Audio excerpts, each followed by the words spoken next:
From the DOST, they are represented by Project Technical Specialist Ms. Johanna Marie S. Gonzalez and Mr. John Paul Darrell Panis. And from the DICT, we have Assistant Division Chief Engineer Gladys De Ocampo, sir. Wala yung mga secretaries? Sir, they are all on official travel, sir. Kaya sila nahahak. I'm sure you're authorized to speak in behalf of your department. Authorized kayo, ha? Pag tinanong ko kayo mamaya, ilan yung nahak? Anong epekto ng nahak?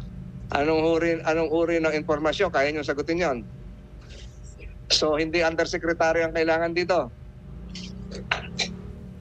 Kaya nyo sagutin. Naniniwala kayo, yung sasabihin nyo, ay would be reflective of your departments. Lahat ng ASEC, USEC, nasa foreign trip. So, hindi mahalaga ito sa kanila.